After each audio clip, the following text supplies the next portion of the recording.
Okay. I'd like to welcome everyone to the Planning and Zoning Commission meeting of March 22nd, 2022.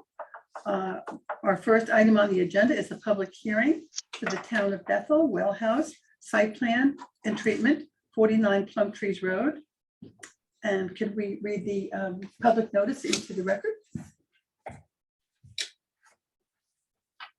Yes, to appear a public notice. The Bethel Planning and Zoning Commission will hold a public hearing on March 22nd, 2022 at 7 p.m. to hear the application of the town of Bethel for a site plan and special permit located at 49 Plum Trees Road to construct a water treatment plant. This property can be found in the tax assessor's office as map 38, block 72, and lots 110 and 112. The public may send comments via regular mail and email at landuse@bethel-ct.gov. Ken Stevens, Chairman. Thank you, Kay. Okay, we have one piece of correspondence from Beth Cavagna that has to be read into the record. Linda, if you would make, if you mind. Memorandum is dated March 21st, 2022, Town of Bethel, 49 Plum Trees Road, first from Wellhouse. The applicant is proposing a single-story frame well water treatment facility, slab on grade, measuring approximately 78 feet by 62 feet. It includes 3 water treatment tanks, approximately 9 feet in diameter and 10 feet high. There is an existing production well near the building. Staff has been working with the Public Utilities Director, Tom Villa, and the Park and Recreation Director, Eileen Earle, to ensure a smooth transition and minimal interference with recreational activities that occur leading to the proposed construction. Disturbances that will occur during construction will be minimal. Improvements will be made to the existing driveway and drainage leading to the proposed facility. The improvements to the public water supply outweigh any minor disturbances to the recreational area. It should be noted that the only requested change would be to fill in the area with gravel where the 2 lanes are proposed for the driveway near the building. This will eliminate confusion for those parking in the softball fields. If the applicant addresses the commission questions satisfactorily, the hearing will be closed. And so the applicant will come forward, please. Name and address. My name is Marius Jeffrikowski. Work for Wright Pierce Engineering, 169 Main Street, 700 Plaza Middlesex, Middletown, Connecticut. Thank you. And I also have with me Barry Parfit and Larry Wazitsky via Zoom, who are also project engineers with Wright Pierce who are with this project. Okay. So Barry, do you want to bring up the drawings, please? Sure, will do. Screen sharing is enabled, Barry. Okay, thank you. You're welcome. Do you want to hit the easel? Would it Sure. make it easier for you? I could probably just use the, I Hold it? could just probably use the Oh, screen, okay. yeah, so. Okay, Barry, if you want to go to the next, to the page with the overall site plan. So essentially, this drawing shows the proposed, let's see if you can even, proposed project area. So here's the Plum Trees Road. The high school property is located to the east of Plum Trees Road. Essentially, this is an existing driveway that leads to the soccer and baseball fields in the back. So there's an existing well located around this location here that's been installed in 2019. So essentially, the purpose for this project is to provide additional water supplies to the town of Bethel for the residents. There's an existing Maple Avenue well field, which has been in operation since 1970s. And really the wells are, working very hard and, needs to be a backup source for those well fields. The town also have 2 surface reservoirs, which are very, very old, and they don't really have enough water or safe field to provide to the town. So this project will really strengthen the Bethel's water supply going into the future. And this project has been in the works for the last 20 years. The town's been looking for, adequate water supply, and we actually found it in this location. So this drawing here shows a little bit close up of the area. So again, this is the intersection. with Plum Trees Road. There's an existing gravel road that leads to the property. You have the soccer field, you have the softball field, and the proposed treatment plant building is located all the way in the back of the property. It's basically surrounded by wetlands and wooded area to the back. Barry, you want to go to the next drawing? So here's another close-up of the facility. So this is the proposed building located here. The existing facility is going to be used basically to treat water from the Maple Avenue well, from the Bergstrom well, which is located in this location. So the well is located very close to the building. We want to make sure that we locate the treatment as close as possible to the well. The existing site is going to be surrounded by a chain link fence. And also is going to have 2 access gates. There's going to be a 24 access gate located in this area. And there's going to be another access gate located in this area here. We also will have a emergency generator on site in case there's a power outage. We want to make sure that we provide an emergency power supply to the proposed treatment facility. The generator is going to be supplied by propane gas. So we have 2 propane tanks in the back here.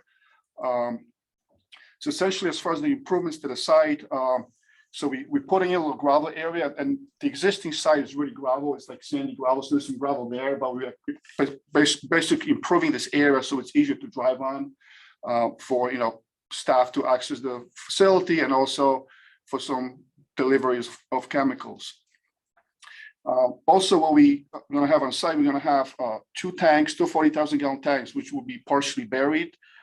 Here's one tank right here. There's another tank on this side. Essentially, these tanks are used for processed water to be able to treat, the water from the well. So this facility is located within 100 flood elevation. So in order to compensate for the fill, we're going to be providing a little depressed area in the back over here to basically have zero discharge from the site. As far as access to the site, the town of Bethel Water Department staff will be there daily, but they're going to be arriving, in a small pickup truck just to check on the operation of the treatment plant. As far as other deliveries, there's going to be chemical deliveries probably once a month at maximum to provide for treatment from the well. And we don't anticipate any other visitors there. Barry, do you want to go to the next site? So this is kind of show, so we're going to build a facility, but also we need to provide basically a water main and also a force main for the bathroom to connect to existing water main on Plum Trees Road, also to existing sanitary sewer on Plum Trees Road. So part of the project will be installing underground 16-inch water main and also a 3-inch force main that would connect, if you could go to the next slide, next page. They will actually connect to the existing piping on Plum Trees Road. Part of the project, we're also going to be improving drainage in the area. So Barry, if you want to go back one more sheet, please. There's an existing culvert right here. And during the design, we actually determined that the culvert is plugged up and really, doesn't let any water through. So part of this project, we're actually going to be replacing this existing culvert with the same size culvert to improve drainage in this area. Where exactly is that? It's right here. I know it. So it's like basically in the middle of the access drive. Yeah. Oh, okay. So this is the existing Eversource power lines. If you're familiar with the area, so the culvert is located right next to it. So when you visit that site during some rain, there's some flooding going on in the area. So we're hopeful that this culvert is going to actually improve the drainage here. Barry, you want to go to the next slide, please? So this is again continuation of the driveway. There's really no improvements here. We're just putting the water main and the sanitary force main underneath the existing gravel road and connecting all the pipes on Plum Trees Road. Go forward, Barry, please, to the next one. There's some details. If you want to go to the architectural plans of the building. So here's the architectural. Okay, here's the floor plan of the proposed building. So again, the main floor plane is going to have those 3 filters. Essentially, those filters are used to take iron manganese out. So the water at the well field has iron manganese, so we need to take it out as part of the treatment. So the water is going to be pumped from the wells. It's going to go through through these 3 filters, and it's going to go right to the distribution system. There's going to be some chemical adding for disinfection, like normally you do, chlorine for disinfection, and then the water is going to be pumped out. The building also includes an electrical room. There's going to be a mechanical room and also an office laboratory for the Bethel Water Department staff, so they could have a computer there. They could monitor the process. They could take water samples and send it out to the lab. And also in this area here, that's where the chemical storage is located. So, part of the treatment process, we're going to need some chemicals to treat the water and to be able to meet the state requirements. So it's a single level building, slab on grade foundation. This part of the building, the filter room, is going to be metal building. This part of the building is going to be a CMU wall, and it's going to have a metal finish on the outside. So the building is going to look identical, from all sides. Go to the next one, Barry. So here's some elevation views. So this is the west elevation. So on the west elevation, we're going to have a basic garage door. So the staff personnel could actually, put the equipment in, take the filters out if needed for service. We're going to have, basically entry door to the electrical room, and also to the mechanical room. There's going to be some windows in the back to provide natural light to the building. Go forward, Barry, the next one.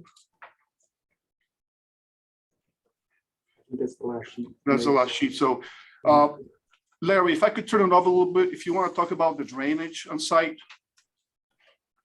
Yes. Good evening. My name is Larry Rozecki, civil engineer that works for Wright Pierce. As Marius mentioned, the primary scope is to construct the 4,800 square foot building, as he described in the initial presentation, as well as gravel driveway improvements and a little bit of asphalt pavement by the propane tank and overhead door. As part of our analysis of the stormwater management system, we looked at the drainage subcatchments, and there's 2 subcatchments that ultimately discharge to the East Swamp Brook. The existing road that comes up to the ball fields kind of is the natural grade break of the drainage patterns, and the culvert that Marius described kind of allows stormwater to flow freely from the southerly side to the northerly side and ultimately the east branch. So we evaluated the pre-development conditions, which is primarily wooded, some grassed areas, gravel, and we compared that to our post-development, and that included the building, the pavement areas, and a little bit of the additional gravel. When comparing the pre versus post on the overall parcel, the parcel is approximately 64 acres. There's really an insignificant increase in impervious area when compared to that large area.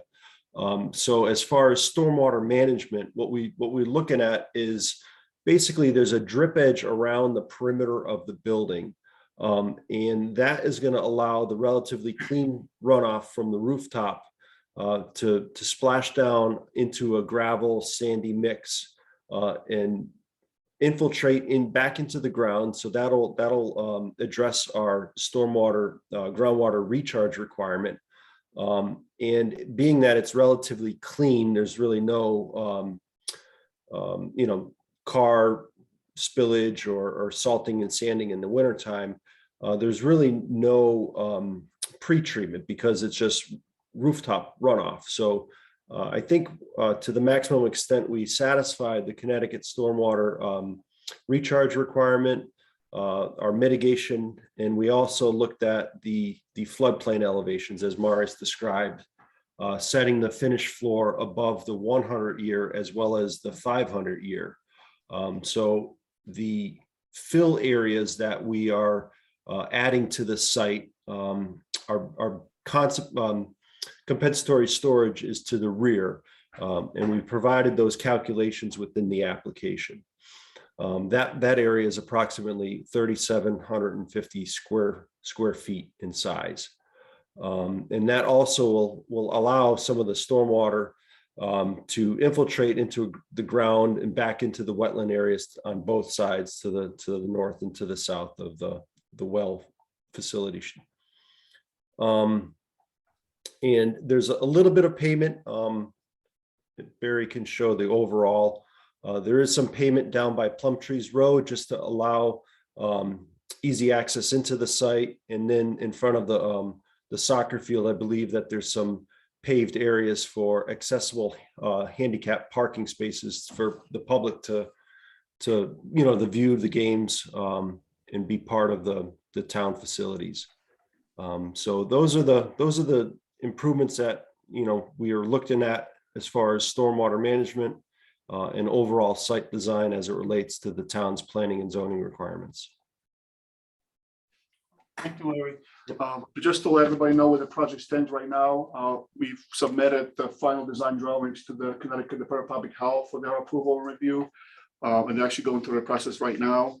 And we also were able to assist the town with getting grants and low interest loan for this project moving forward. As we feel this is a very important project for the town. The town's done a lot of projects in recent years to really improve its water system, with the 2 storage tanks, the Eureka Lake, the Chestnut Ridge.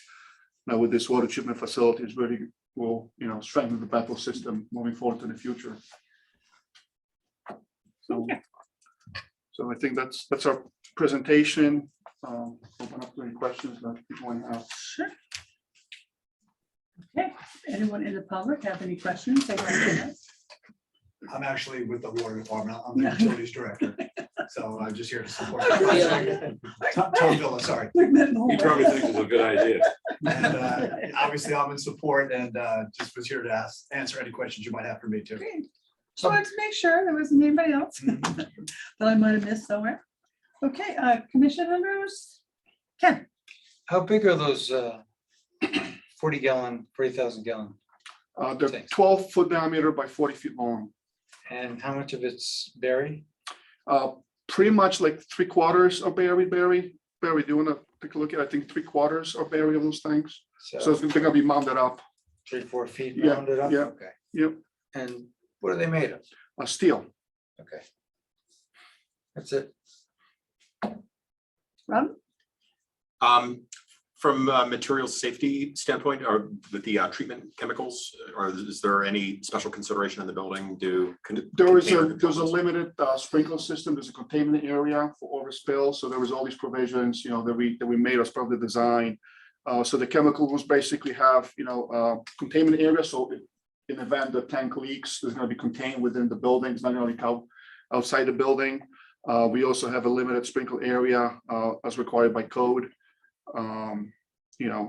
So all this area here, basically the chemicals are contained and they're separated, and they've been verified and vetted that it could be stored. Same building question. Thank you. Great. That's it. Is there a minimal amount of chemicals that you will have on site at any one time, or? Yes, there was. So the Connecticut DPH requires to have at least 30 days of supply of chemicals. So we have 2 1,400-gallon tanks. So the sodium hydroxide room, this is a 1,400-gallon tank. The sodium hypochlorite is also a 1,400-gallon tank. We have a couple of smaller day tanks, like 50-gallon day tanks, and also there's another chemical here, Barry, that I'm missing here. The phosphate room, the phosphate room has a tank. I believe it's about 750 gallons. Yeah. Yes, I believe so. And the culvert that you're talking about fixing, or that's on the front corner of the soccer field? Yes, I believe, that's the color right here. So this is the soccer field right here. So just pass a little bit the soccer field. Yes. Where does that empty? It empties into the brook? Well, this empties to the brook. It flows from here to the brook. Yes. Because I know what happens on there. Sometimes you get a backflow Right. when the brook backs up. Mhm. So downstream. Right. So Larry can comment on this. That's a good That question. corner's always been wet in the soccer. Right. So we kind of looked at it and it was plugged up. The issue is that this whole site here is pretty flat. So it's really hard to provide a good pitch for the culvert, but we tried our best to kind of match the existing elevations and, get as much capacity to the culvert as possible. Okay. No questions. Are utilities, are they underground there? Or is it overhead? So there is, Electric so service. electric service, it's above, it's overhead. So we're gonna be basically installing an additional pole over here, I believe, next to the, on site. And then from this pole, we're gonna go underground to the building. All right, if we're gonna have the whole driveway tore up for a main, why don't we just put it underground? Oh, well, this was the required by Eversource, we met with them and they kind of want to have the overhead. Say no more. Yeah. And any reason we're not paving the whole thing? I think we kind of Drainage. look into it, but drainage should be generating a lot of runoff and we want to be able to contain the flow, like you have to create a pretty big area there for, zero runoff.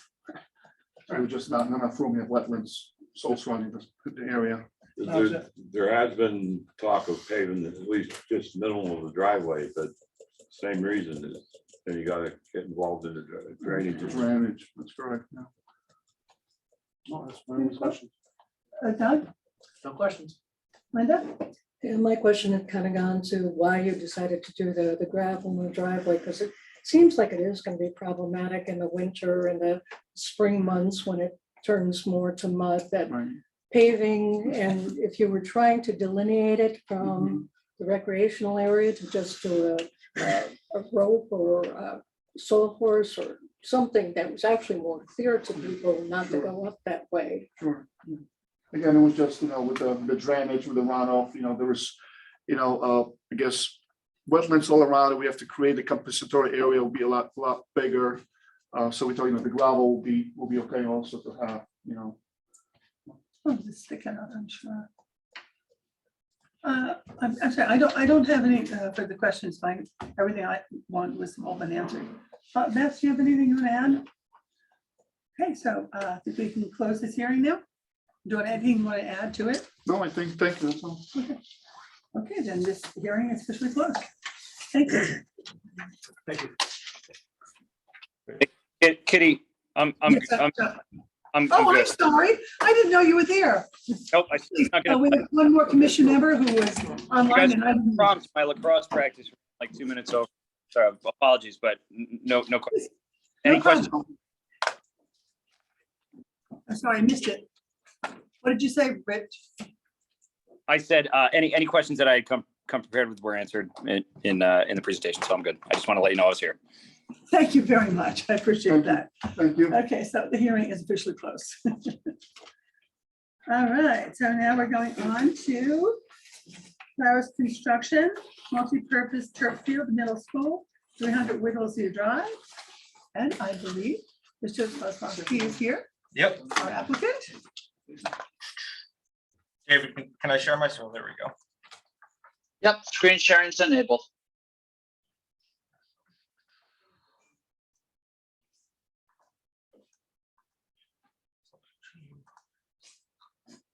All right. Put this up here. Show us what we've been waiting for. Yeah. Good evening, Mike Kozlowski with Claris Construction. Now going as Claris Design Build. First of all, I apologize for the miscommunication and getting the notices out for the last time that we were on the agenda. We have sent out all the notices. We've gotten the receipts. We've handed them over to Beth and the department, so we're good to go. Here today to talk about the Bethel multi-sport turf field. Quick overview of the project. It is being donated by a private donor. Claris Construction has been requested to be the applicant of the project. We're installing it by the existing middle school baseball and softball fields, as you can see here, just below the main track and football field. We're hoping to start this spring, do the work over the summer and be ready for the fall athletic season. A couple people have brought up question of why this location for a turf field other than the football field. The short answer is it's twice as much playing surface, so you can get more athletes on the field playing at least 2 games at once, and we can go over those games shortly when I show you the layout. We have a variety of sports.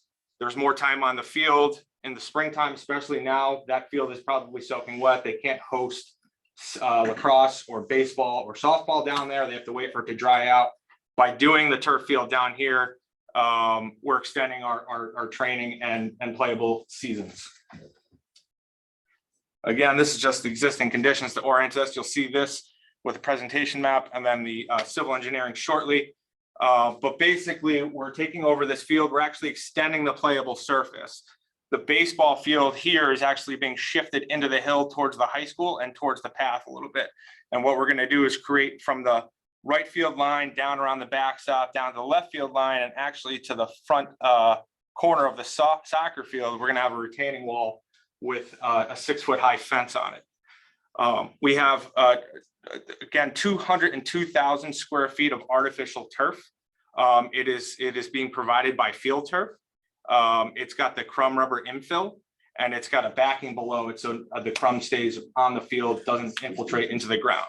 That's built up on a 10-inch base of stone and gravel, and in that gravel is a series of pipes that drains the field.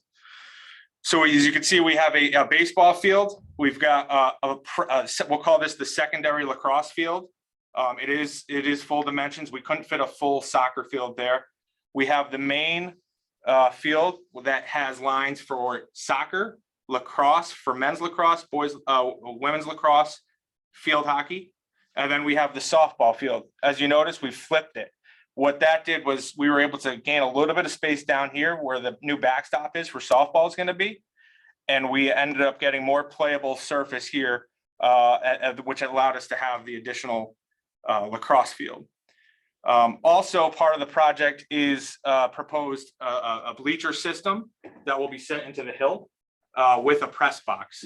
On top of that, there will also be 11 light posts that at this present time, the donor has agreed to run all the conduit to the 11 locations and put the pole bases in. At a future time, the town will then install lights after the project is completed. One last final note that you can see here, these white tick marks, those are for a practice football field. You can actually put a removable paint on the turf. So in the fall, when there's maybe a Pee-wee football game or something going on here, this could have lines on it, and this could be used for a practice football field as well.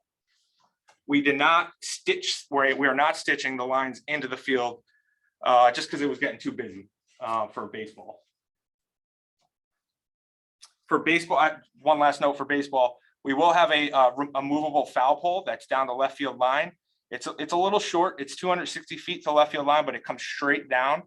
And that fence, there will be a fence that will also have anchors that you could put a movable fence in that'll be at least 20 feet high. So it's kind of like for lack of a better word, a little green monster there in left field. This is just the site development plan, just a little bit more technical of the drawing I just showed you. As you can see here, this darker line that you're seeing to about this point is the retaining wall that is holding back. We actually did shift the field this way, so this will be a new path coming up through here, paved path.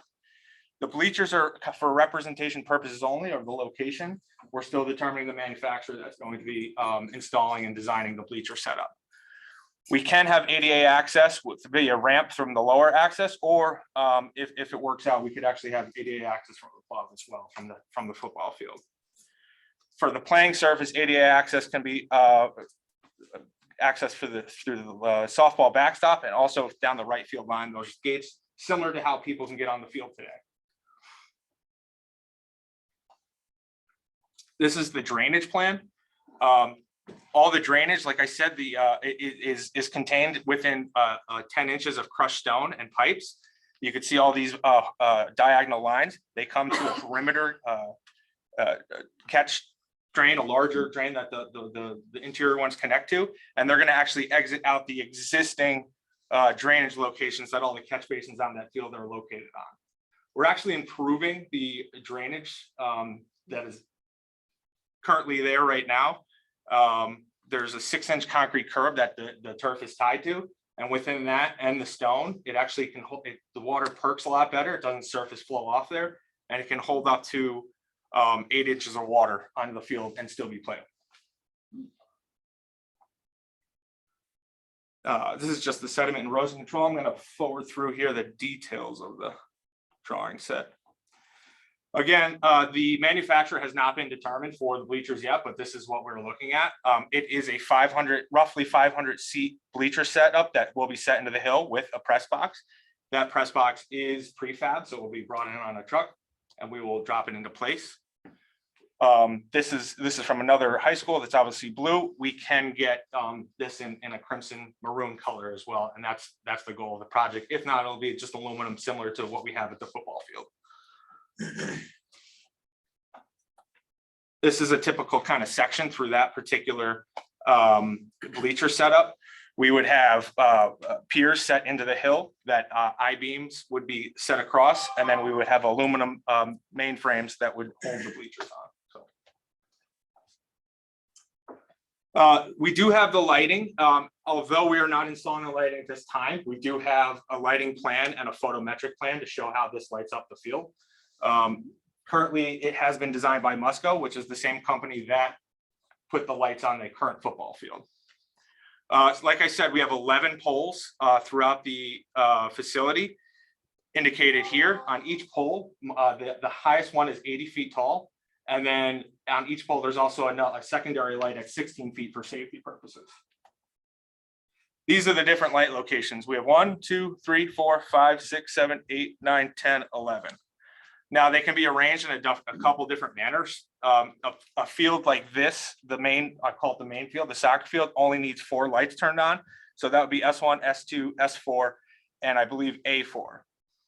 If you wanted to play softball here, the additional A3 light would be turned on and you could just have the lights on this field. For the secondary lacrosse field, you could have just the 4 lights on. That'd be B2, B1, C1, and C2. Or you can additionally light up the entire baseball field, adding on the A1 and A2 lights. So there's a lot of variety. You don't have to turn the whole system on if you're playing one game on one part of the field. This is the photometric plan. The green line that you see around here is a 1-foot candle at that level, at that distance from the field. The blue line is 0, and we are significantly far away from the property line, so there is no light pollution onto any neighboring properties. This is an example that I wanted to show you of what these lights are going to look like, and they're dark sky compliant. So basically, this is from Bethel High School in Stratford, Connecticut. They just did a retrofit last summer. These 2 pictures are their before, and as you can see a lot of the track. You can start to see the baseball outfield fence. And in this picture, a lot of the light bleeds all the way down here, halfway through the baseball field. With the new lights, which is what we're proposing, it's a more vibrant color and it shuts off pretty much. You can barely see the edges of the track in this picture. And same thing over here, you can't see that baseball field anymore. So it's a lot more efficient. It's brighter, it's more vibrant, and it's a better playable surface. A lot less runoff. A lot less. Another component that we're adding is 2 scoreboards. We currently don't have any scoreboards down there on these 2 fields. There will only ever be 2 games at once, say a softball game and a baseball game and maybe a lacrosse game, or 2 lacrosse games. So what we have is we have the location of 2 scoreboards located kind of down the left field line of the softball field and in the left field of the baseball field. They're catty cornered a little bit, so any activities that are happening on this half of the field, you'd be able to see visibly this scoreboard, which would look like this. Both of them would be very similar to this. Or on the softball soccer field, you'd be able to see it down the left field line of the softball field, and you'd be able to see it from the bleachers. The distance from here to here is very similar to what it would be from the bleachers of the high school to the current scoreboard for the high school football field. The final thing here is the dugouts. What we're going to have is, this is kind of a typical slab detail. It goes down 2 feet, haunched concrete curbs there that we'll anchor in what they call a game shade dugout that will then be wrapped with mesh fencing. So it will be a prefab system, goes up nicely. It's low maintenance and pretty durable. So that is it. I'm going to go just to this slide if anyone has any questions. Okay. I forgot to say one thing. I apologize. There was a report from Wright Pierce and a staff report. Both of them have been addressed via letter and updated drawings from Doug DeVesta, who is the licensed civil engineer on the project. That's correct. Good, excellent. Okay, David, would there be anybody online who would have questions, perhaps? I don't see anyone with a hand raised, but I will do a reminder for anyone who has not used Zoom before. If you have public comment that you want to offer, you would use the reactions icon at the bottom of the Zoom app. Clicking on that brings up a clickable button for you to raise your hand. That lets the Madam Chair know that you have public comment that you want to offer. Upon me saying that, Madam Chair, I see a Diane Ryan. Okay, Diane. Hi. It Your looks question. great. I wanted to ask about the rubber pellets. Yep. Before you underneath. do, could you state your name and address for the Oh. record? Okay, sorry, Diane Ryan, 13 Karen Drive, Bethel. Thank you. I just wanted to ask, what's the newest idea on the pellets and things that are underneath the turf field? Yeah, absolutely. Great question. It is a crumb rubber. It's natural crumb rubber. It's not recycled tires. It is safe. I know there's been a lot of reports out there about how it could cause health effects on young children. There is actually guidelines at the Connecticut Department of Health website that show the science behind it, that it is safe and there is zero adverse effects on health. Okay, because there are like 10% of the kids are allergic to rubber. My daughter was one of them, so if she was playing sports, it would be a problem for her. So I was just, wondering if that, change, would not affect kids who are allergic to it. I apologize. I can't answer any questions about allergies.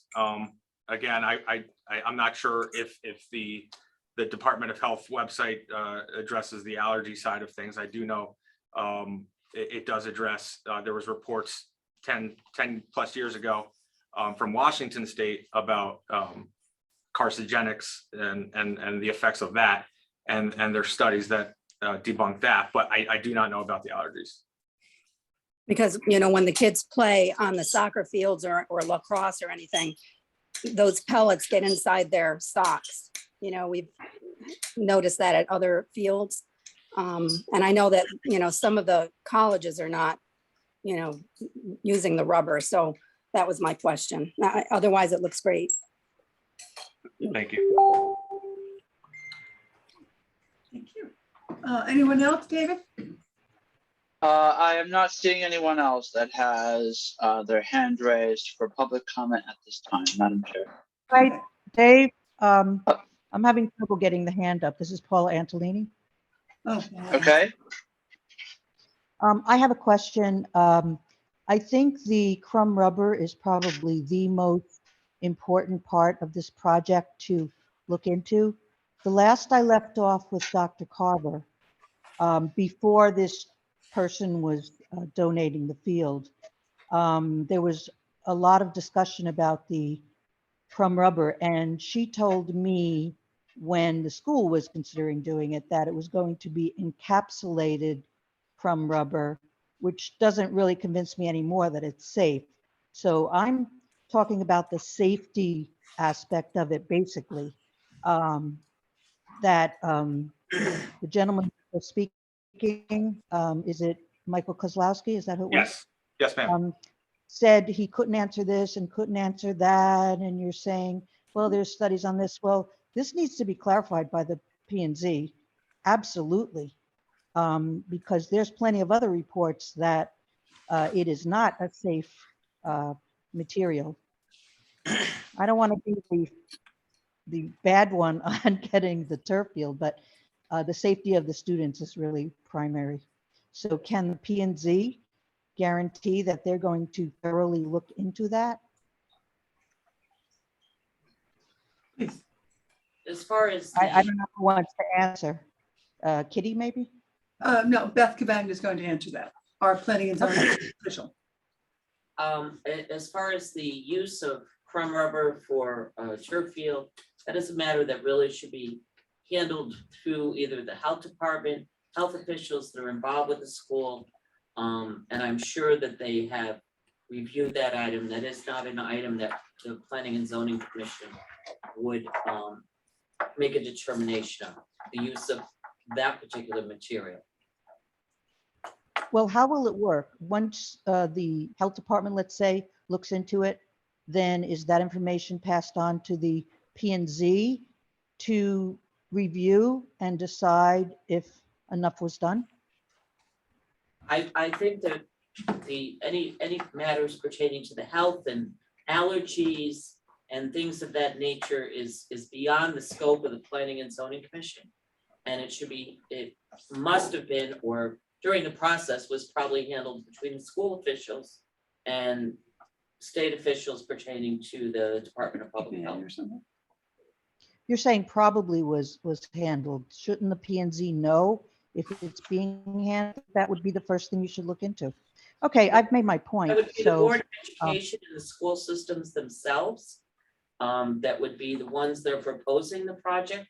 They're the most qualified, to me, they're the most qualified to know what's in the best interest of our children.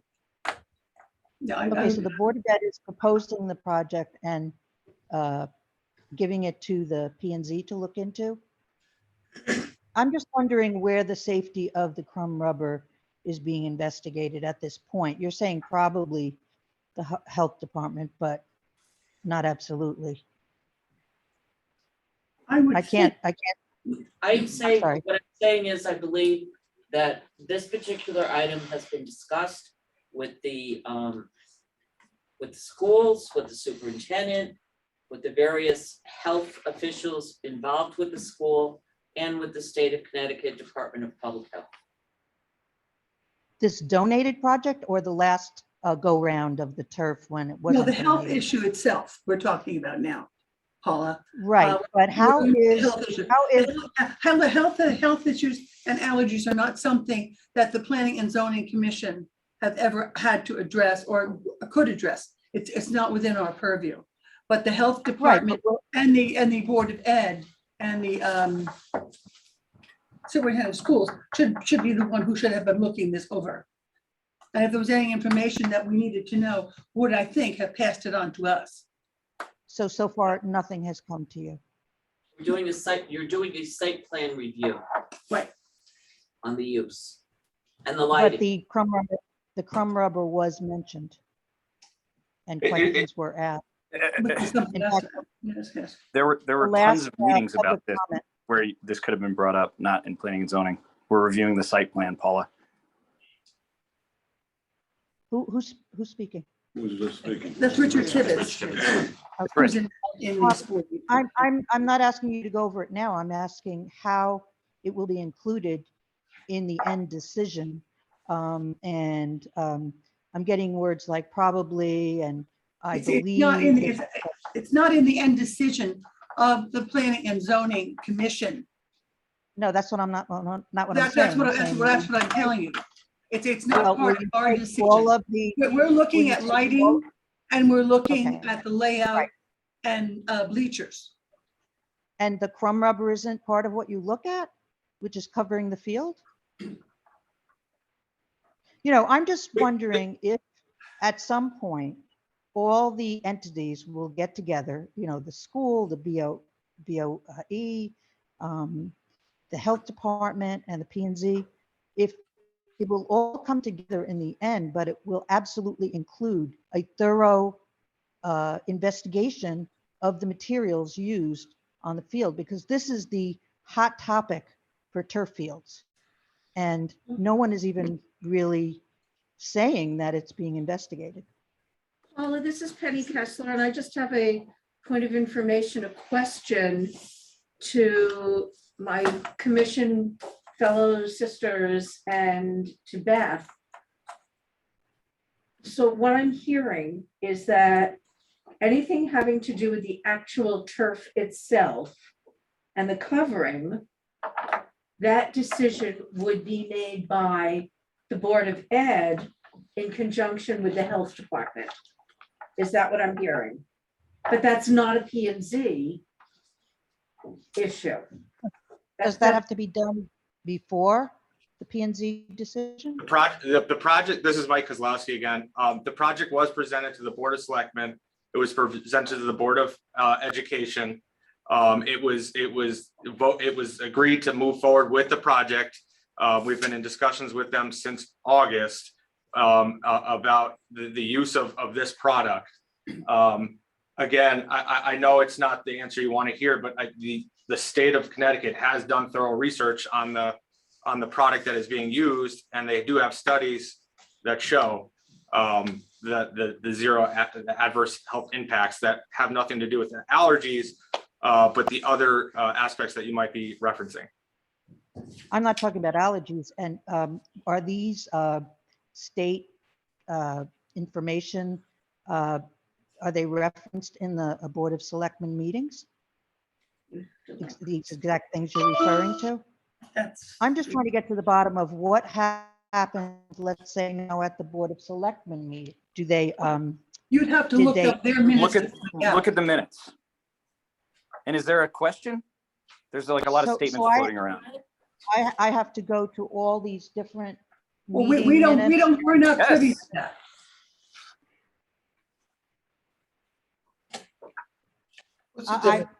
I'm very, very disappointed that this isn't the most important topic that you might make sure that, this is the last thing I'm going to say because I'm not here to argue, but I think it's the most important topic that the P and Z can make sure has been taken care of before you approve a project like this.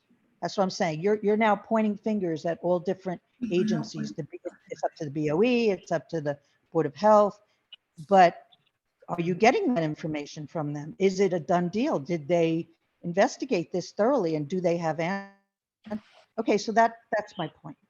Thank you. I feel our responsibility is the location of this and the coverage of where. But you're talking about things like. We're not having a lights. back and forth discussion now. What I'm we're sorry? having, I'm trying to give an answer from myself as a commissioner. Is this Mr. Go right ahead. Legnard? Paula, I would like you to let Mr. Legnard speak, please. Okay, I'm asking who's speaking. I can't see the name. Robert Legnard. Okay, thank you. Go ahead, Bob. Our responsibility is the location of the field, any lot lines around the field, what's going to be covered with turf, not the product that's going to cover it necessarily. Lighting. Drainage. And drainage, yes. And the drainage of this field, that it's not going to go off of the lines that enclose these fields. So at this point, I think all we are responsible for is saying what they want to do here will fit on this piece of property. Thank Okay, you. so, all right. So you are discussing. Time out here, time out. Let's have an explanation of how we handle the meetings here. We don't have back and forth discussions. You've made your point, I've made my point. That should be the end of it. Thank you. Was there any other questions? David, did you see? Miss Diane Ryan has re-raised her hand. Okay. Yeah, you get another. Go ahead, Diane. You may go for it. I agree with What name and Paula. address again, please? Again, okay, Yeah, Diane you Ryan, have, for the record. 13 Karen Drive. Thank you. I agree with Paula that this is a health and safety issue. And so I would think that you would need to have the health department have a letter, just like they do for other buildings. And with other buildings, you are concerned about the materials. So I'm a little confused how that is not something that if you approve this, you're approving it the way it's designed. So I would think that my question is, are you going to get letters from the Board of Ed, Board of Selectmen, Health Department that specify that this is a safe material to use? That's my question. Mike Kozlowski here speaking. In my experience in going through this process and planning and zoning being one of the first steps, we then still have to submit to the health department for their review.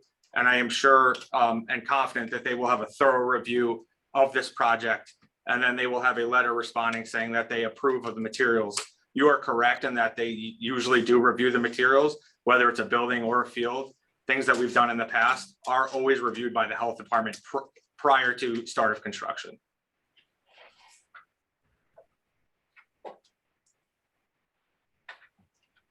Do we have any review from the health department yet, Beth? The health department has not looked at the project No, yet. We go looked through at the that planning and public zoning first. Okay, And then the next step would be to go to the health department. It would be reviewed by all the other departments within this wing of the building. all right. Okay, so I guess my next question would be then, if we don't have anything from the health department yet, would we be able to close this hearing? Yes. Yes. We can. It's not in our purview Right. to determine whether or not If there's a the health product that issue, you're using is proper. the proper, okay, all right, fine, thank you. It is similar in nature to when you have had some applications before you. And there are things dealing with an LAP, someone that has to do environmental assessment on a site. Instead of holding the project up during the planning and zoning process, Okay. you let the health department review it during the Right, and permitting then process. later on, the for health department construction. can make comments on the overall project itself and stop it if it has to be stopped or change it if it has to be changed. Is that, am I correct in my assumption there? Yes? Yes. Okay, so. Anyone else in the public in this room who would like to speak on this project? No? Okay, commission members. Linda Curtis, would you like to make any statements on this? No question. There's no lighting there right now? There is no field lighting. There's a couple pole lighting, but for ambient lighting, not for playing lighting currently. So anything new is probably going to be a little bit of a disturbance to the neighbors just because they're not used to it. I'd argue that the lights above at the football field are actually at a higher elevation, and they're an older light, as similar to the lights I showed you in that Bethel example of the retrofit of the lights. So, and the photometrics that are done via computer software show that the light will not leave the property. Okay. This maintains walking access? Yes, it On does. the three sides that now have walking access? Correct. Is there existing lighting on the pathway that comes down the hill? There's not. And will the field lighting adequately light the walkway? Yeah, if we were to take a look at the photometric plan, yeah, the light will spill onto the walkway. It's not playable lighting. Right. You want about 50-foot candles for playable lighting. You're going to be a little closer at the walkway, probably like 10-foot I was candles, thinking which about is safety lighting for people Yes, coming and correct. going. Paul Shanley? Oh, Um, Doug, did you get your? No, sorry. You did. Okay, Paul Shanley. I would have to agree with the lighting that I grew up right there, like right through the woods. The lights from the football field never really bothered us. The press box. Will there be a time? I don't know if this is part of you or something. I don't even know where to go. Will there be a time limit to when they can shut games off? I would say, I don't know how the ball fields work there, but I know up at the Mitchell Field, they usually give them about 20 to 30 minutes to leave and then the lights go off. correct. Yeah, there would be a timer. Okay. I guess my concern is just putting another press box with speakers pointing right to Taylor Road and Old Lantern there, which is gonna be 150 yards closer to the existing one. I just, like I said, that would be my concern is not light pollution, so to speak, is. I got you. So the more noise pollution. noise from the press box. I Yeah. understand. I don't know if there's a way to put the speakers on the bottom of the field facing back towards the football field to kind of keep the noise away from the houses. Instead of having them mounted to the press box facing the houses. Understood. Something we can definitely look into. That would be my I only, think that's a very good idea. that would be my, Yeah, that's good. Because right now, the way the football press box works, I can you hear. almost can't hear at the football field, but you can hear on Taylor Road. Oh, yeah. Well, it's the way sound travels, I yeah. go to my parents' house and sit on the back porch, I can listen to the game. Sounds good. Yeah, that's my only question. Tammy, do you have any questions? Everything's been answered. I just, where are the bleachers going to be?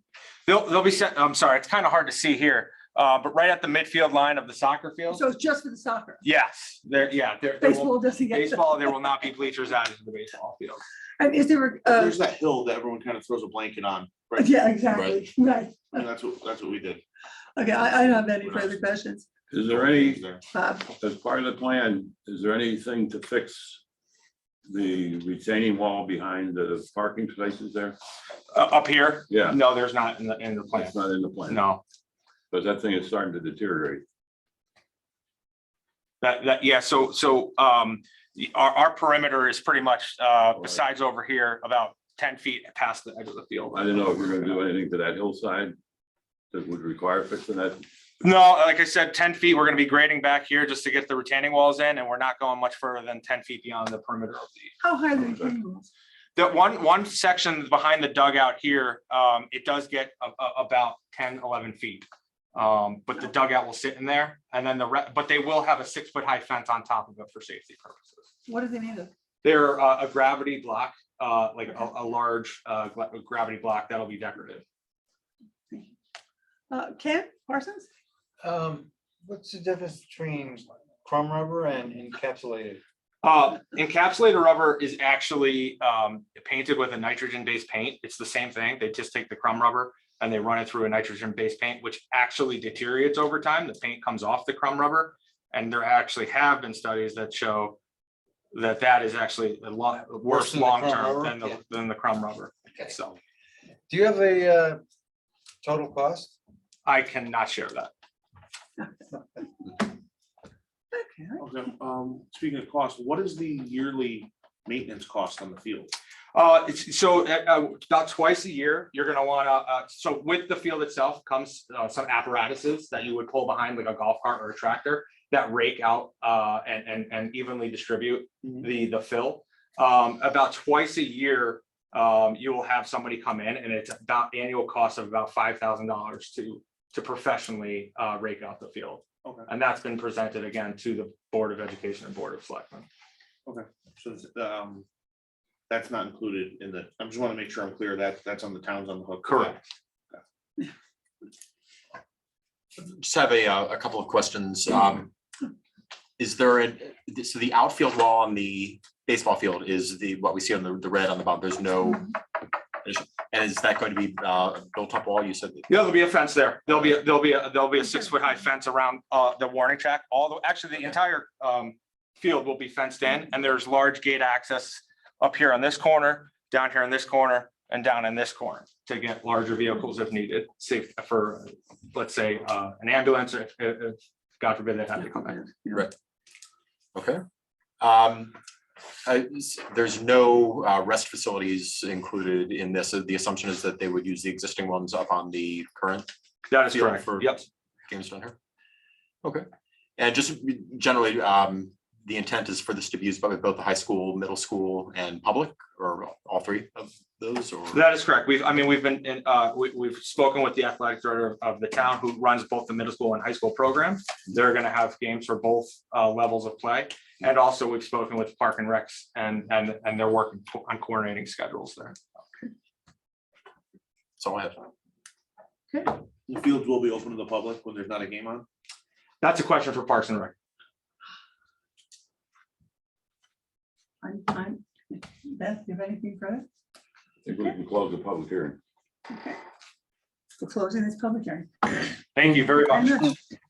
Thank you. Oh, one other thing that I just wanted, just as a parent who sat and fried in the existing aluminum bleachers, if there's a way to, coat those at all, to put something on there, it's like watching a game from on top of a solar panel. We will take a look at those. Yeah. Okay. So, now, thank you. Thank you very much. Thank you. Thank you. Now we're going to move to our business meeting. And let's see, I would like to seat Bob I'm sorry, for Ken Stevens. And Rich is here, so, Ken was on the. oh, you know Ken's what? here. No, for Ken Stevens. Oh, Ken Stevens, sorry. Ken Sorry, Stevens. okay, yeah. Is Ken there? Ken, his name's Oh, up Is there. Ken on there with Zoom? Yes, he is.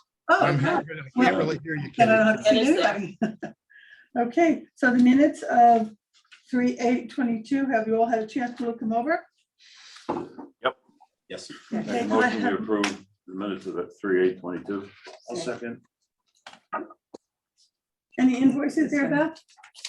We have to vote on the minutes. Oh, I'm sorry. Thank you very much. Okay, all in favor of approving the minutes of 3/8/22? Aye. Those against? Abstention? Motion passes. Thank you. Okay, there's no invoices. Okay, next item on the agenda is Frank and Judith Saunders multifamily development, 32 units, 17 Whitney Road. So this is on the agenda for acceptance. Now, this is a TOD application, which is handled a little bit differently than your normal application. In this particular instance, this TOD application is not looking for a special permit for parking reduction or anything of that nature. It's coming in as a straight app. So when it comes in, for a straight application, the main component of the application outside of the site plan is architecture. Because remember, there is a review process involved with the architecture. TOD is mostly all about architecture. So what I did was, we received this application earlier this week. I asked Alyssa Volpetti, who is our consulting architect, to take a look at the materials that were submitted in order to see if she can do a proper review pertaining to the application. So if you just want to take a few minutes and look at the submittal and look at her letter in regards to the submittal. I think she did a good job of explaining what items she is looking for. Right into the records, Beth? You certainly can. Okay, Beth Cavagna, Director of Town Planner, Land Use Department, Town of Bethel, 1 School Street, Bethel, Connecticut. 317 Whitney Road, preliminary TOD architectural review. Beth, thank you for forwarding me the preliminary drawing for the above referenced project, including the site plan, floor plan, and exterior elevations. At the end of this note is a list of the required submission materials necessary for review. Since a 3-dimensional rendering has not been provided, at very minimum, the elevations would need to be colored with materials labeled in order to properly review the submission. Additionally, the context photo sheet is extremely important to understand the surrounding project conditions. For the next submission, I would urge the applicant to review the TOD design guidelines and special provision sections of the TOD zoning code, section 1.5.11. Just a few excerpts are listed. Please review the entire list. The preliminary design presented here has several areas which should be taken into consideration, improved upon in regard to the following highlighted areas. Frontages, intent, maintaining a consistent street wall. Buildings shall be oriented so that the principal facade is parallel or nearly parallel to the principal street it faces. Building orientation. Buildings should have the principal pedestrian entrance along a street, pedestrian way or open space. Buildings with residential units at grade should be raised above level of the sidewalk by 2 feet minimum. Residential units with ground floor units shall provide landscaping, walls, fences, stoops, or similar elements to provide an attractive and private frontage to the building. Building massing and materials. Intent. Buildings should be designed in proportions to reflect human scale pedestrian movement. The maximum building facade shall be 120 feet, and buildings over 100 feet long shall be broken down to a scale comparable to adjoining properties. For a local reference, please refer to the TOD project, The Grand, the original project at 25 Grand Street, especially with regard to the way the building, massing, and architectural designs relate to the existing surroundings context of a single-family residential, mostly Victorian-style buildings. TOD and Village District drawings requirements to reviews by town consulting architect. 1, short project narrative. 2, site plan. 3, floor plans. 4, elevations, all sides open to the public / right of way. 5, color 3-dimensional renderings preferred, but if not available, at least one colored elevation with proposed materials listed. 6, context photos assembled on a sheet with directional reviews labeled. 7, actual material samples preferred, cut to small sizes, but if not available, high-quality photos assembled and labeled on a sheet. Sincerely, Lisa Volpatti. Okay.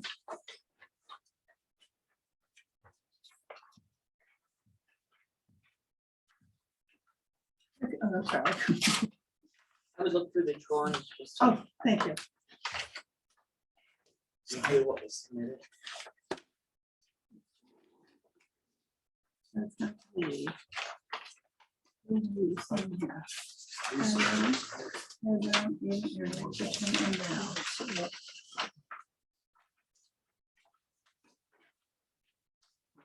Is this by floor?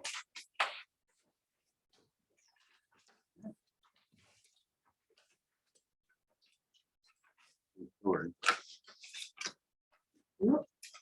Oh, no, four is the complete.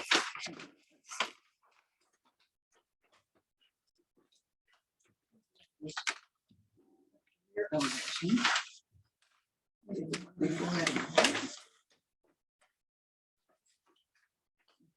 So basically, you understand what a list is looking for as part of the Yeah. in order to start any type of review in relation to the project. Right. So my recommendation is going to be to withhold acceptance of this project. Until the project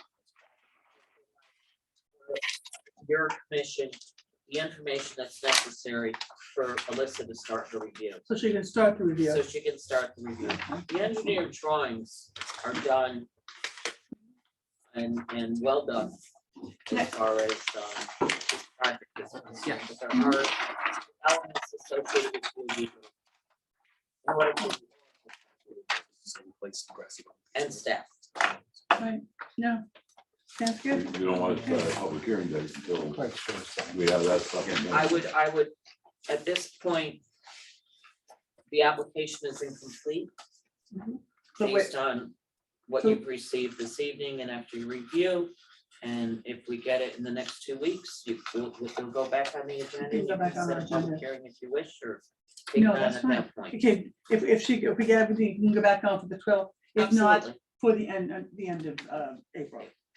Okay, so I think the consensus is we will wait for the rest of the application to come in, so it can be done properly, and we can I set a would make a date motion to when the everything effect- is, I'm sorry, I would make a motion to the effect that you are not going to accept To the table? application at this time until until all the materials, have the been needed materials have been submitted. Okay, for architectural review. for architectural, yes. Second. Thank you. Okay, all in favor? Aye. Opposed? Abstention? Motion passes. Yes, tomorrow morning. Okay, very good. Just for orientation, this is replacing Grassy Plain Pizzeria? No, it isn't. Okay, This it's is going on the behind. corner. No, Oh, it's on the. No, it's not. it's on the corner where you make It's on the curve corner. back to the Only back. the Okay, got it. Yeah. Where the gravel, I think where the gravel thing is. Yeah. This is on the Whitney Road, Whitney is Road. off of Elgin Avenue, Mhm, which is off of Diamond. right. Go down around the corner. It is the Oh, corner. in the piece.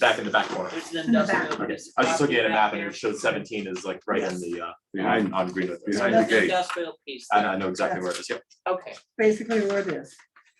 Okay, the next item under new business is the Town of Bethel special permit stadium sign. You want to set a public hearing? yes. Would anyone like to support 300 Whittlesey Drive? Would anyone like to make that motion, please? That we schedule a public hearing for the town of Bethel special permit stadium sign at 300 Wellhouse Drive. 22nd, Second. Oh, it says the 12th on here. 22nd. On April 22nd, 2022. Okay, all in favor? Aye. All right, Opposed? Abstention, motion passes. Okay, we have a work session, and I don't see anything under the work session. No? There's nothing under our work session here? We had the House. No, because it has to wait for inland wetlands. Okay. Yeah, Okay, for for their decision. the turf field, Our thing is How off. about the turf field? can we add the turf field? You want to do a motion, Bob? Yes, I'll make a motion, we add the turf field application to our work session. second. Okay, all in favor? Aye. Those opposed? Abstention? Motion passes. Okay. Yeah, you have prepared something for us? if you're, Yes. Well, I mean, do we have any further discussion? Anybody? Ken? No. Rob, Bob? I don't either. I don't think.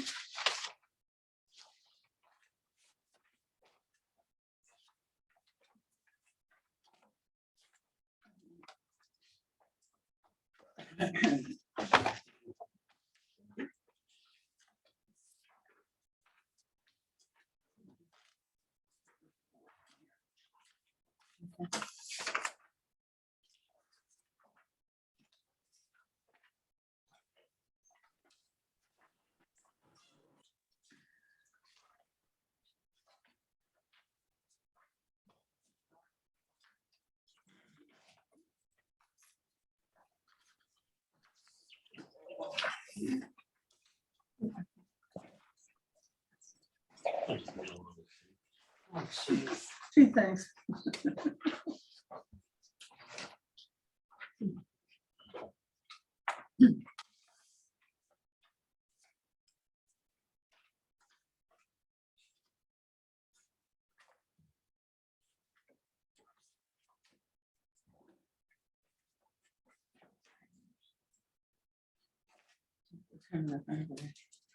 Yeah, probably.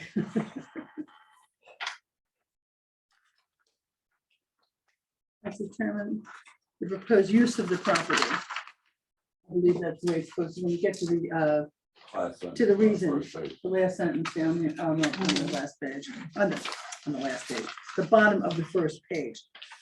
The commissioners carefully reviewed the application, listened to the testimony, has determined the proposed use of the property.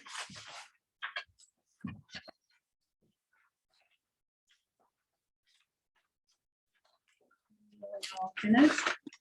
Hey Beth, is that document in the G drive? no, it isn't. Oh, that's what I get. Yeah, come in to get it. It looked like I was getting flashbacks to like having close test to the stands camera. out. It's very quiet. Can we hold it up for you? Yeah, thanks guys. I can't see that far. Excuse me, please.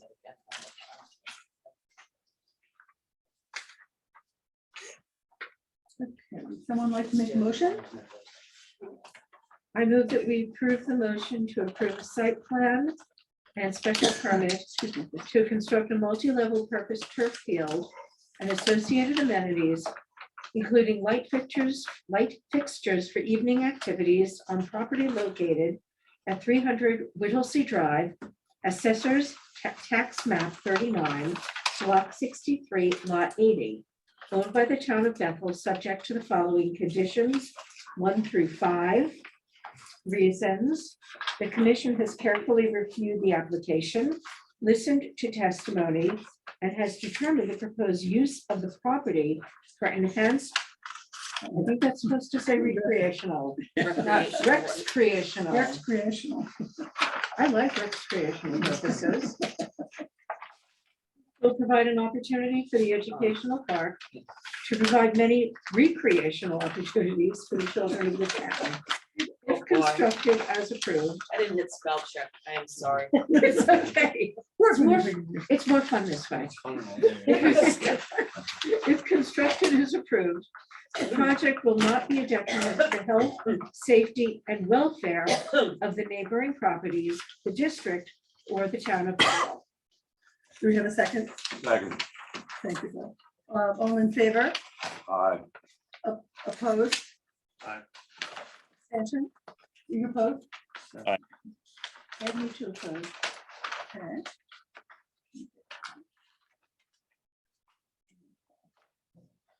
Okay, abstention? Thank you. Okay. Next item on our agenda is the planner's report. Again, this isn't in the drive either, Rich. I apologize. So I guess it'll have to be read out loud so you can at least hear it. Okay? Yep. What I did was I sent you all an email and asked you to contact me on an individual basis to discuss this 97 Stony Hill Road. And so what I did was I took your comments. I took your comments and I tried to put them in a memo form. Overall, so it's kind of like the commission making a statement to the applicant, because the applicant is looking for, do they continue? Or do they stop? At this point, so you just take a few minutes and look at this, and if you want to add to it, what you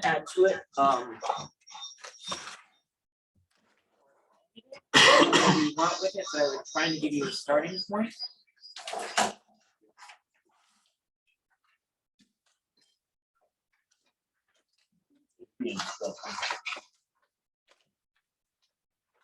Yes, do you want this read out loud? Well, you gotta read it out loud so Rich can So hear Rich it. can know what's going on. Okay, memorandum date March 22nd, 2022. To Planning and Zoning Commission from Beth Cavagna, Director of Planning. Meeting March 22, 2022. Under section 5.5 Planned Residential Development, PRD, which was partially under consideration for 97 Stony Hill Road, the minimum lot size of 20 acres to be serviced by sewer and water was met under the regulations. In reviewing the proposed conceptual plan, the applicant spent an extensive amount of time working with the constraints of the property to develop a project that they felt could be viable. The commission appreciates the time and effort that was put into the presentation. It feels that the following items are insurmountable. 1, although the building height of 4 stories is acceptable in the Route 6 zone, in taking into account the zoning of this property, R80, 3 or 4 stories is not an acceptable height, considering the proximity to Walnut Hill Road and other R80 properties. 2, as stated during their previous meeting, any proposed development should contain an affordable housing component. 3, multi-story buildings will put a strain on the school system and emergency services. 4, due to the developmental complications of the property, which include steep slopes, rock cuts, and wetlands concerns, were expressed that the proposed disturbances would have a negative effect on the bucolic nature of the property along Walnut Hill Road. It may be in the town's best interest to engage with the owner and discuss the feasibility of purchasing the property for passive recreational purposes as requested by the residents of the town who have expressed an interest in conservation of the above. And he's not even listening. There he is. All right, get back here. Get back here. That was very nice. Thank you. Appreciate that.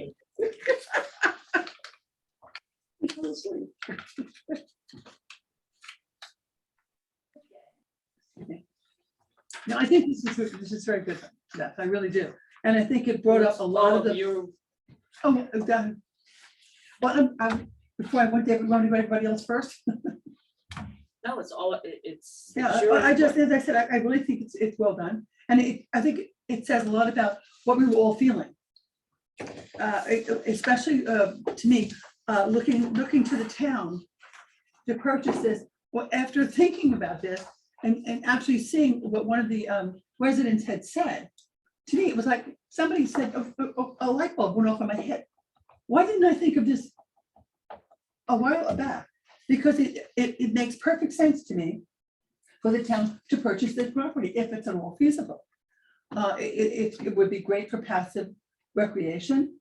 And, if you think of, my feeling was, in thinking of the buildings being 4 stories on a piece of property that was set as high up as it was, these buildings were going to stand out to me like what do you call those, lighthouses? Yeah.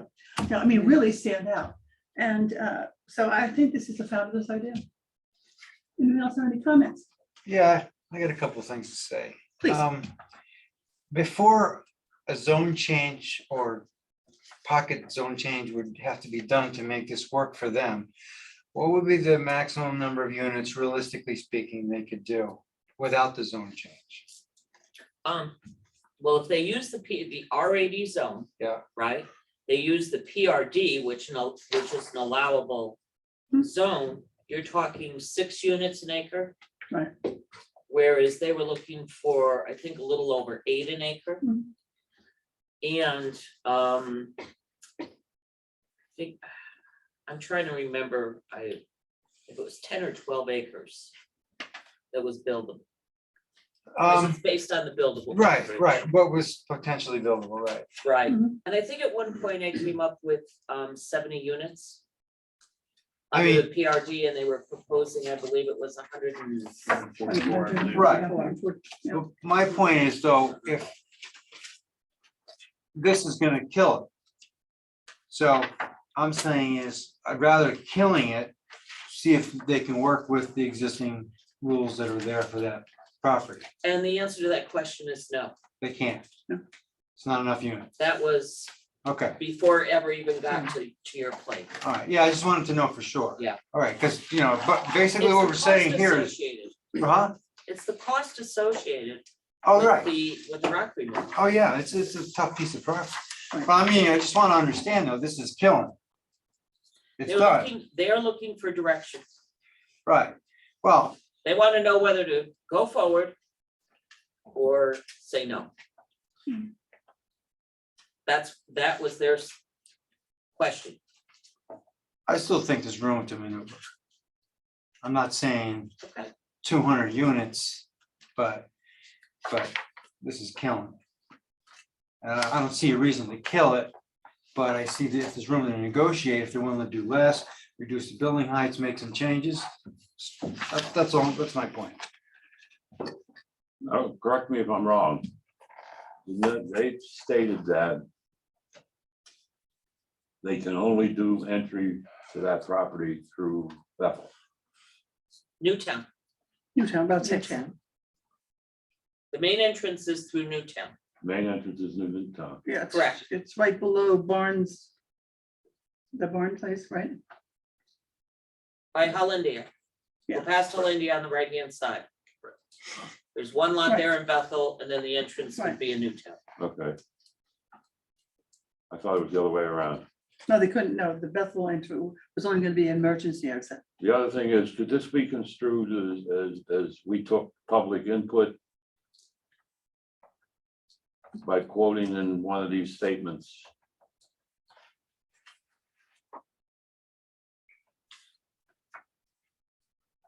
Purchasing the property for passive recreation purposes as requested by residents. You want to be careful with that, I think. Residents of the town have requested that through the department. But we're talking about the Walnut Hill end of it, right? Or the whole piece of property in Bethel. I believe that some people differentiated between the two. Route 6 portion versus the Mhm. Walnut Hill Hill portion.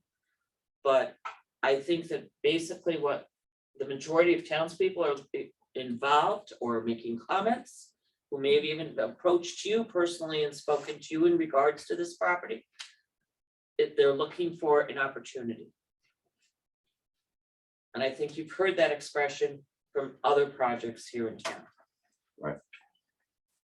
No, I just don't want it to be construed that we took public input in a conceptual. No, you didn't take on Okay. public input. All right, that's fine. That was direct input from to the department. The owner expressed an interest in selling it to the town. If they We can't haven't move approached forward. that subject. Favor of killing it. I don't like the project at all. I don't think it has any space in this town. The way it was presented.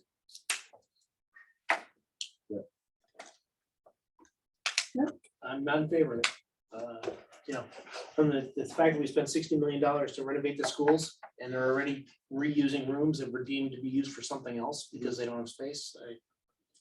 I can't support 200 units there. Doesn't matter how many bedrooms there are, there's new kids. And we're already in trouble. Do we even have a fire truck that'll reach 4 stories? Or are we dependent on Danbury for that? So let me tell you about the fire commission.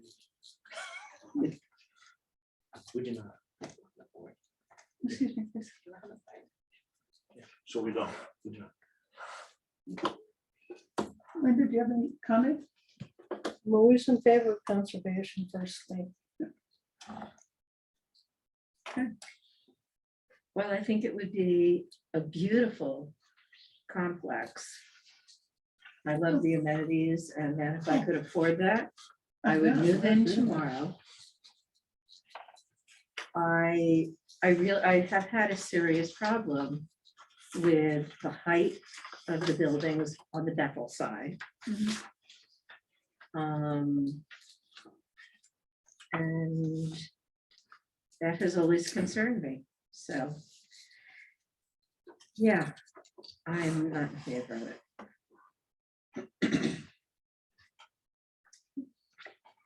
Well, I'll just say, as I said to Beth on Please. in our phone call today, what I like about this, in a free market economy, the property owners have a right to build or develop their property within the law. Absolutely. And we're always looking at ways to balance that with conserving open space, with, protecting schools, the expenses along with that. This, I think, forces that discussion out into the public in a way that we haven't done in quite a while, of saying, let's, if this is important to you, if open space, if conservation, if lower density all around is important, then vote with your wallets and pay for it through your taxes, through the town making the purchase of the property. It's an interesting point to, just start setting a precedent.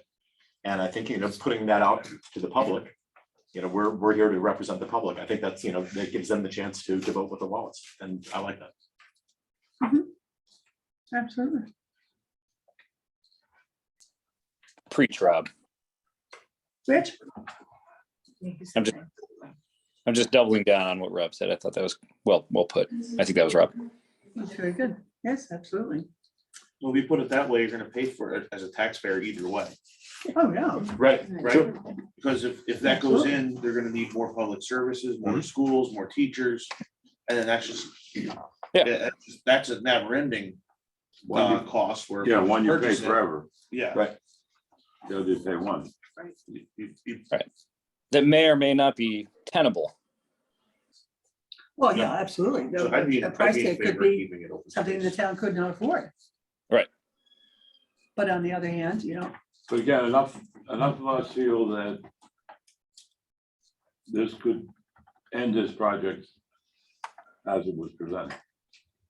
so would it be up to us to, I'm just saying, what I'm asking is this a consensus of the commission of your feelings at this point in I reviewing believe, this? shall we? Just a Okay, consensus. do we have a consensus that this is the way we'd like us to move forward for right now? Yes? Rich is a yes. Yes. Okay, Okay, thank you. excellent.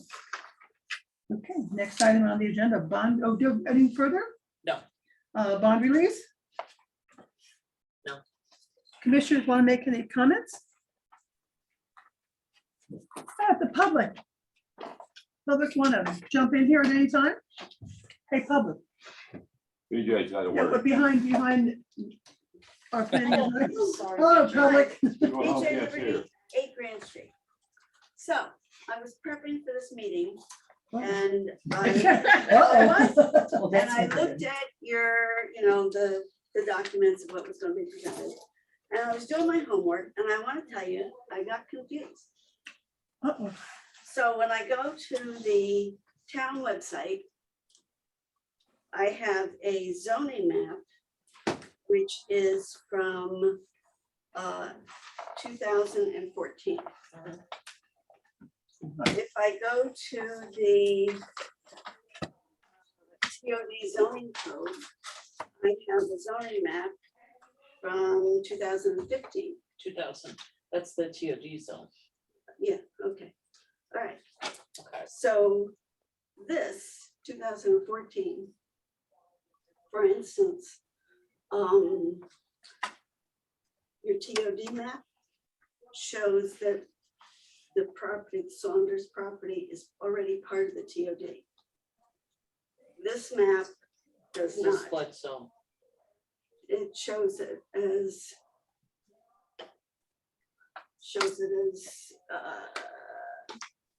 double R10.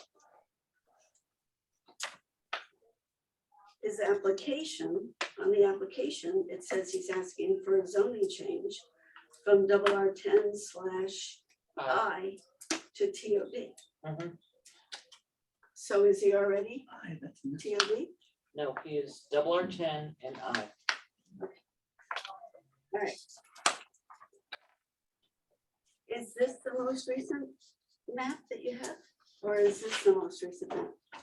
The TOD zone, that's the overlay zone. That's the overlay, okay. Okay, and the map that's on the website is the most recent map, Okay, 2014. okay, I just gotta say, The other one's is in the process of being updated.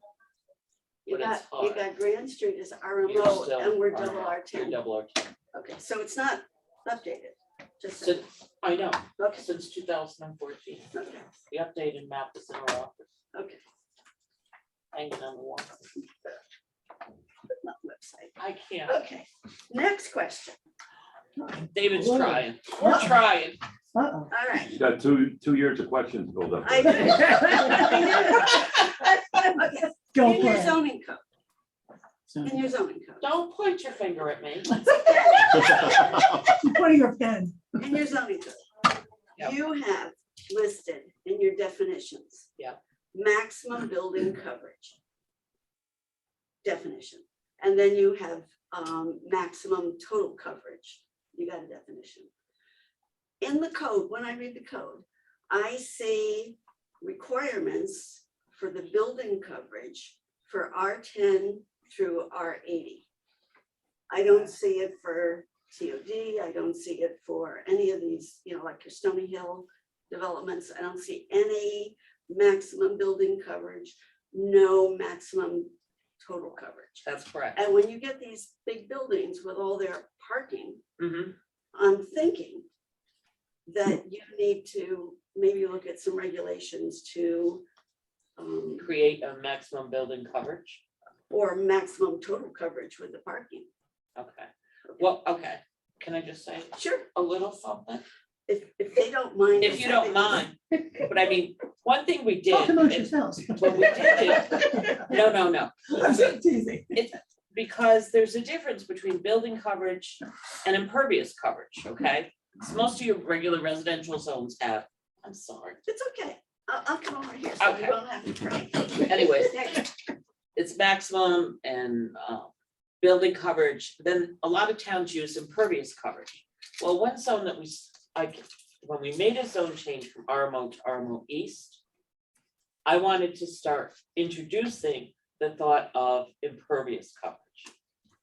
Because that is, to me, is more important than a building coverage. So this new zone that we have, the RMO East, it's based on 35% impervious coverage, which would include your asphalt and all those things in ungrassed areas. In the TOD zone, they didn't get into building coverage. And the main reason for that was, the thought was that your building coverage, because of all the architectural criteria, breaking up the buildings, massing and things of that nature, that it wasn't necessary to do a maximum building coverage. In the Route 6 zone, there are building coverages, maximum building coverages, but they're in the Route 6 zone, not in this schmoo that they recently adopted. That's just off the top of my head. I'd have to go do more research on that. Okay, and then how does one access that information? Because another point of frustration is you get this letter from the zoning or the architectural review referencing 5.11.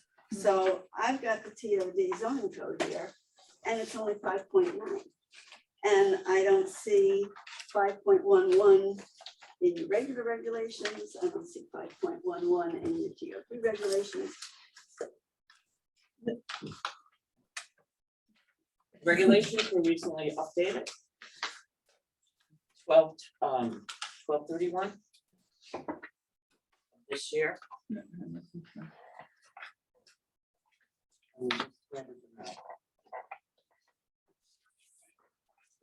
Not to you.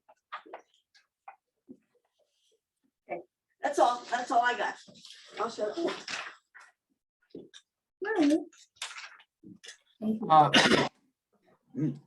Madam Chair, I'm seeing someone on Zoom. I'm not sure if it's a member of the public, but they have their hand raised.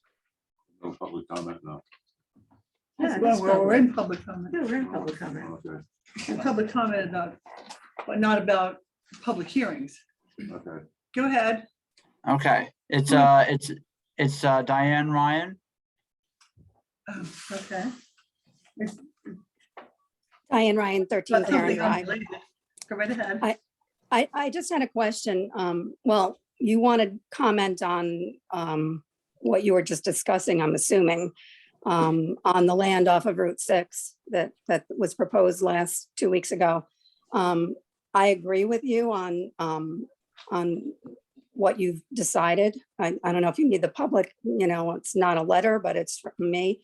And my question, my concern had also been a lot about the conservation of the property and blasting stone, which would have to be done, the effect on wetlands and all that. So, and it just doesn't work with our town, I don't believe. And, as well as the additional effect on the schools and everything else. I just wanted to also ask you, I'm a little confused too in looking at the zoning maps and trying to understand those. I don't see anything. Maybe you can tell me where the mixed use overlay zone map would be. Because I thought when I looked at that area, it looked like it was R10. And I think you would need to have a change to have that done there, but maybe I'm confused. And then the other question on the one downtown, I'm assuming that has to go through a public hearing from what you've said, but what is a pocket zone change? What is that and who approves that? That was discussed. That's all my comment. We didn't discuss a pocket zone change. Yeah, Oh. somebody said that they would need a pocket zone change to do that downtown proposal. That I thought it was, the 97 Stony Hill Road proposal, Diane. okay, so that wasn't, so you don't need a special permit or anything for the one, I thought in the information, it said something about a special permit for the downtown proposal that you were discussing that's not on a public. Oh, I understand. The commission can make a decision to have a public hearing on anything that goes before the commission. But there's some statutory and regulation requirements that would require a public hearing. And this particular application doesn't have Does it meet that criteria? It's all statutory timelines and things of that nature that we're talking about that have to be followed. So is that because it's within the transit-oriented Right. development? Correct. So anything within that doesn't have to have a public hearing, or what determines? Complicated. It's complicated, Diane. If it requires any aspect of what is called a special permit under the regulations, it's mandatory to have a public hearing. Then we Okay. do different statutory time clocks. For example, in that instance, an application to take up to 6 months to go through the process, okay? If they meet all the criteria of an application in the TOD zone, there is a time limit on us in order to make a decision. And that it changes, it goes to 65 days. So we have to have a public hearing within that 65-day period if the commission so chooses. Okay, and so that did need to have, I guess I'm confused. I'm confused whether that does or does not need to have a public hearing, that particular property. My suggestion would be is why don't you email me or call the office? And I can go over it with you in more detail, maybe Okay. explain it to you a little bit better. Okay, All right, would that be helpful? sure, thanks. Thank you. Thank you. Okay, so I think we're finished on comments. Would somebody like to make a motion to adjourn? I'll make a motion to adjourn. Second. Kenny, beforehand. Oh, I'm sorry. Oh, public, Mr. Public. Please forgive me. If anybody has any questions for me at all, because the last two meetings, my name came up. And so Your I'm name here came just to up? listen. At our meeting? Yes. So I'm just putting it out there. I'm here in person this time. Yeah, If not, all right. Well, I'm sorry, it have a good wasn't, evening then. thank you. Y'all know how to get in touch with me. Thank you, Jim. I'll make a motion to adjourn. Second. All in favor? Aye. Opposition? Abstention? Motion passes. Excellent. All right, David.